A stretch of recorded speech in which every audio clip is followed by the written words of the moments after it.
네, 안녕하세요. 축구생각입니다. 주중에 있는 프로토 총 원래는 5경기를 준비를 해왔는데 일본과 자메이카 경기가 취소가 돼가지고 4경기만 프로토 준비를 했습니다. 일단 주말 같은 경우에는 토요일에는 이렇게 챔피언스 리그가 있었어서 그 단톡방에 좀 공유를 했었는데 2.1배당이 적중이 됐었고, 일요일에는 주력이었던 2.2배당이 적중이 됐었습니다. 승무패 같은 경우에는 이게 초안인데 사실 초안의 적중이 가끔씩 더 좋을 때가 있긴 한데, 사실 뭐 초안 쪽에서의 방향보다는 최종이나 풀베드에서의 방향이 더 최종적으로 공유를 드리는 거기 때문에 그 부분이 더 적중이 돼야 하는데 초안이 더 많이 적중이 된 부분이 좀 아쉽긴 합니다. 일단 아쉬운 경기는 인천 경기는 예측을 뭐 이변이라면 무승부까지 보긴 했었지만 저는 울산 경기가 이변이라고 생각을 했었기 때문에 예측에서 좀 틀렸다라고 볼 수가 있겠고요. 성남 경기는 아예 예측을 하지 못했습니다. 저는 수원보다는 그래도 성남이 조금 더 좋지 않을까라고 개인적으로 생각을 했었기 때문에 이 경기는 아예 예측에서 실패를 했었고요. 비슬고베 경기는 무승부까지 받치면 좋을 것 같긴 했었는데 여기는 좀 비슬고베가 조금 더 유리할 것 같다라고 생각을 해서 틀렸었고, 오이타 경기에는 뭐 최종픽이나 풀베드에서는 좀 이변을 보긴 했었지만 이 초안 때는 배당을 보지 못한 상태였어서 후쿠오카가 정배당을 받을 거라고 생각을 해서 후쿠오카 쪽으로 갔었는데 적중해서 실패를 했었습니다. 네, 이제 프로토, 주중에 있는 프로토 공유를 드리도록 하겠습니다. 일단 우측에 있는 메모장 같은 경우에 과거 동일 배당 기준으로 국내 배당과 해외 배당에서의 승무패 확률이고요. 좌측에 있는 인플레이 게임 같은 경우에는 배당이 좋고 다양한 이벤트들이 있기 때문에 한 번씩 이용해 보시는 것, 그리고 가입도 부탁드리도록 하겠습니다. 가입하실 때 추천인 링크 입력해 주시면 만원 상당의 포인트가 지급이 됩니다. 그래서 추천인은 고정 댓글로 남겨놓도록 하겠습니다. 1번 경기부터 말씀을 드리도록 하겠습니다. 네, 쇼난 경기부터 말씀을 드리겠습니다. 쇼난 대 간바오사카의 경기고요. 네, 일단 배당적인 확률은 국내에선 무승부와 패 쪽, 해외 배당에선 승 쪽이지만 무와 패 빈도도 있습니다. 일단 이 경기는 쇼난이 정배당을 받았어요. 간바오사카가 2연승을 하고 있는 상황이고 쇼난 같은 경우에는 2연속 무승부를 하고 있습니다. 두 팀 맞대결에서의 특이사항은 2승 1무 7패로 최근 10경기 동안에는 간바오사카가 더 강했었던 모습이 있겠고요. 흐름도 뭐 순위적으로는 간바오사카가 더 좋지 않은 순위를 보여주곤 있지만 최근에 2연승을 하면서 분위기 반전에는 조금 성공했다라고 생각을 합니다. 다만 그 2연승을 하고 있던 그런 과정, 경기 내용적인 측면보다는 홈에서의 경기였다는 점과 이제 홈콜도 좀 있었다라고 생각을 해요. 그래서 이번 원정 경기는 좀 쉽지 않을 것 같다라고 생각을 하고 있고요. 그런 부분 때문인지 일단 쇼난에게 정배당이 좀 주어졌습니다. 저는 개인적으로 좀 결과부터 말씀을 드리면 무승부 쪽을 생각을 하고 있고요. 이 경기를 무승부 쪽을 생각을 하는 부분은 간바오사카가 말씀드렸다시피 최근에 흐름을 연승을 하고 있지만 홈에서의 경기였다라는 점, 그리고 쇼난이 지난 시즌에는 좀 수비적으로 나오면서 이제 실점하고 라인을 좀 올리는 상황이 좀 많았었는데 이번 시즌은 뭐 수비도 지난 시즌보다는 안정적이고요. 물론 불안하긴 합니다. 하지만 지난 시즌은 워낙에 좋지 않았었기 때문에 공격도 이런 마무리 해나가는 그런 모습들이 확실히 지난 시즌보단 나아졌다라고 생각을 하고 있습니다. 그래서 그렇게 보고 있고요. 그리고 간바오사카 같은 경우에는 그래도 크로스나 세트피스에서의 한방 자체는 또 가지고 있고, 페레이라가 지난 경기도 득점을 했기 때문에 이 두 팀의 모습을 봤었을 때 뭐 더 나아 보이는 팀이 쉽게 느껴지지는 않습니다. 원정에서의 간바오사카라는 점을 생각해 봤을 때 연승은 좀 끊기지 않을까라고 생각을 하고 있고요. 쇼난의 승을 가져가기에도 간바오사카와의 경기력 차이가 크진 않다라고 생각을 하고 있습니다. 그래서 무승부로 가져가 보도록 하고요. 언어버 같은 경우 2.5점 기준으로 언더 쪽으로 말씀을 드리겠습니다. 뭐 득점이 많이 나올 것 같진 않습니다. 이 경기에서 득점이 많이 나오기에는 간바오사카의 이번 시즌 경기력이 좋지 않고, 쇼난도 마무리는 뭐 괜찮은 모습이지만 찬스가 많이 나오진 않을 것 같아서 언더 쪽으로 말씀을 드리고요. 핸디캡 같은 경우에 제가 무승부로 이변을 보고 있기 때문에 이 쇼난의 핸디캡 패죠. 간바사카의 프랜승을 말씀을 드리도록 하겠습니다. 자, 이번 경기입니다. 요코FC 대 가와사키의 경기고요. 배당적인 확률은 패 쪽, 가와사키 쪽을 가리키고 있습니다. 일단은 뭐 요코FC 같은 경우에는 코스케 선수가 결정 예정이고, 가와사키 같은 경우에 야마무라 그리고 료타 선수가 결정 예정입니다. 상대 전적에서의 특이사항은 최근 10경기 동안 가와사키가 전승을 하고 있습니다. 요코FC 기준으로 10패를 하고 있어요. 그래서 뭐 이 경기는 누가 봐도 가와사키이지 않을까라고 생각을 하고 있고요. 저는 뭐 별다른 설명 없이 요코FC의 패로 가져가도록 하겠습니다. 언오버 같은 경우에 2.5점 기준으로 봤었을 때 오버 쪽으로 말씀을 드리겠습니다. 득점이 적게 나오는 경기보다는 요코FC가 뭐 지난 경기에서도 그랬었고, 전체적으로 봤을 때 수비가 굉장히 좋지 않은, 이번 시즌 J리그 팀들 중에서 가장 좋지 않은 팀 중에 하나지 않을까라고 생각을 할 정도로 좋지 않은 모습을 보여주고 있습니다. 근데 상대가 가와사키입니다. 일단은 뭐 레안드로 다미앙을 선발로 출전을 시키기보다는 아마도 주중 경기이기 때문에, 그리고 상대가 요코FC라서 좀 로테이션을 돌릴 가능성이 있긴 합니다. 하지만 이 요코FC의 수비를 생각해 봤을 때 가와사키가 로테이션 돌리더라도 무난하게 이기는 결과가 되지 않을까라고 생각을 하고 있습니다. 그리고 득점 역시 많은 득점을 할 수 있을 것 같다라는 생각에 오버 쪽으로 말씀을 드리고요. 핸디캡 같은 경우에는 1점 기준으로 봤었을 때 마이너스 1점 기준으로 본다면 저는 요코FC의 핸디캡 패배, 가와사키의 마인승을 말씀을 드리도록 하겠습니다. 일단 뭐 요코FC가 말씀드렸듯이 수비가 좋지 않고 가와사키가 로테이션을 돌릴 가능성 때문에 핸디캡 무승부도 조금은 고민이 되긴 합니다. 하지만 그래도 요코FC의 수비 정도라면 로테이션 돌리더라도, 그리고 다미앙 선수가 경기가 안 풀리면 후반에 투입을 할 것이기 때문에, 그렇게 본다면 이 경기는 좀 2점 차 이상을 가와사키가 만들어낼 수 있지 않을까라고 생각을 합니다. 핸디캡 패로 가져가 보도록 하겠습니다.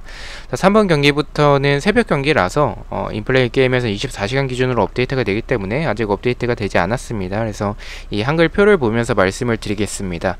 잉글랜드 대 오스트리아의 경기고요. 일단 A매치 같은 경우에 이번 주는 친선 경기입니다. 그 점을 참고를 해주시면 좋을 것 같습니다. 2승 1무로 일단 잉글랜드가 앞서고 있고요. 배당적인 확률은 국내에선 무승부 쪽, 해외 배당에선 승 쪽이지만 무와 패의 빈도도 있습니다.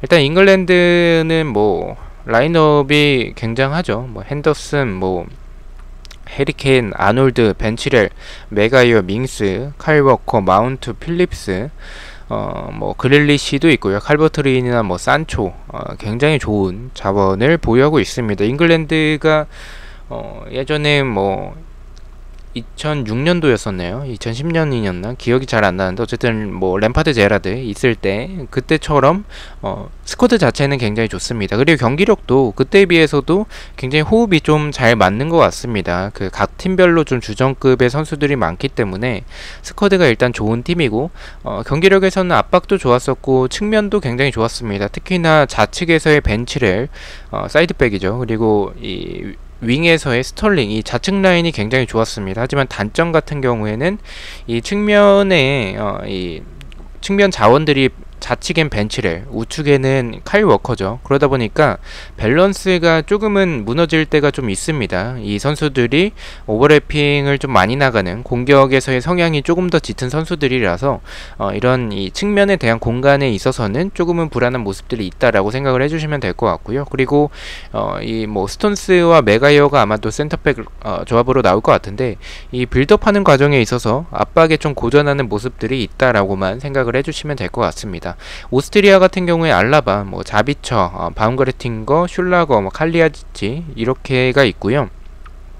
일단 공격진은 좀 괜찮습니다. 칼라이지치나 아니면 뭐 알라바가 윙으로 나올 때도 있고, 그리고 뭐 자비처도 있고요. 그래서 공격진은 의외로 나쁘진 않아요. 그리고 역습도 괜찮은 편이고, 분데스리가 선수들이 좀 많은 것 같더라고요. 그리고 수비 같은 경우에는 굉장히 좋지는 않습니다. 뭐 뒷공간도 많고 측면 공간도 많고 크로스에서도 좀 불안한 그런 모습을 보여주고 있습니다.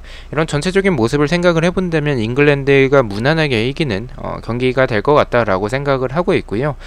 승무패에서는 승으로 말씀을 드리겠습니다. 언오버 같은 경우에는 저는 오버 쪽을 생각을 하고 있어요. 왜냐면 이 잉글랜드도 득점이 가능하겠지만 오스트리아 역시 수비는 굉장히 아쉽지만 그래서 뭐 수비가 아쉽기 때문에 이 많은 실점도 이어질 수도 있겠고요. 또한 이 공격이 굉장히 좋습니다. 칼라이지치의 득점력 자체는 굉장히 훌륭한 선수이기 때문에 이런 잉글랜드의 수비에서의 공간이라든지 아니면 이 측면에서의 공간이라든지 아니면 이런 그 압박에 고전하는 모습들을 노릴 수도 있지 않을까라고 생각을 해서 오스트리아 역시 득점이 가능한 경기지 않을까라고 생각을 해서 오버 쪽으로 말씀을 드리고요.